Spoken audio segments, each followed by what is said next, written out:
تعالوا نعمل ريتنج لتيشيرتات كاس العالم اللي ظهرت دلوقتي للمنتخبات. نبدا بالعشرة اللي ظهروا معانا دلوقتي، وده مش بالترتيب. معانا السنغال، لو ركزتوا على التيشيرت التاني بتاعهم كده، الاسد اللي في النص ده والاشكال اللي مرسومه بطريقه خفيفه كده، وبالذات كمان الكتابه اللي من وراها دي لليون دو سينيغال، شكلها يجنن. بس اكيد في احسن، فانا هديها 8 من 10. اللي بعده عندنا تيشيرت الهوم بتاع المانيا، سيمبل ومش عارف ليه بيفكرني ب 2014 لما كسبوا كاس العالم. بحس ان مش عارف ميروسلاف كلوزا لابس التيشيرت ده. انا هديله 8.5 من 10. تامن تيشيرت معانا، وده بقى خطير خطير. تيشيرت المكسيك ده، يعني ده انا ممكن البسه كده على جاكيت جلد اسود، يا لهوي، ده تخرج بيه عادي اصلا. والرسومات اللي مرسومه فيه والتفاصيل، لا تحفه. ده 9.2 من اوت اوف 10 بالنسبه لي. سابع واحد غانا، يعني مش عارف، تحس ان انا جبت طفل خليته يقعد يلون عليه وخلاص يعني.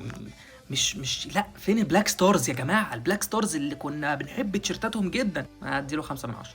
ايطاليا، انا حاسس بالبرد، انا شايفه حاسس بالبرد. لون البرد كده سيمبل جدا، ما فيهوش اي لخبطه، والباترنز الصغيره اللي فيه تحفه. بس مع ذلك هديله 7 من 10، يعني لسه ما اديتوش فيه اي حاجه، وبعدين انتم مش هتطلعوا كاس العالم خلاص، مع السلامه. فالتيشيرت ده تحس ان هو ملوش اي 30 لازمه اصلا. خامس تيشيرت معانا تيشيرت اسبانيا، يعني تيشيرت سيمبل الصراحه جدا، هو برده ما فيهوش اي حاجه يعني، بس تحس ان انا رجعت بالزمن لورا، تحس ان هو تيشيرت ريترو. عارف تيشيرتات، عارفين تيشيرتات الريترو اللي بترجعوا بيها بالزمن لورا دي؟ هو كده. ده بقى اديله 7.5 من 10، مش 7 من 10 عشان انتوا طلعتوا كاس العالم خلاص. صراحه لما شفته لما لعبوا بيه ضدنا ضد مصر كان فاجر الصراحه. رابع تيشيرت معانا بقى تيشيرت الجزائر، برضه خطير خطير خطير خطير. برضه ما فيهوش، يعني انا لسه يا جماعه ما شفتش الحاجه اللي محطوط فيها افرت. تيشيرت سيمبل بس حلو جدا الصراحه، شيك قوي. وعجباني الجزائر اللي مكتوبه من ورا ديت في قفل التيشيرت ده. هديله 7.8 اوت اوف 10. ايوه بقى، ايوه بقى، خش لي على التيشيرتات الفجره. ايه ده؟ ايه ده بجد؟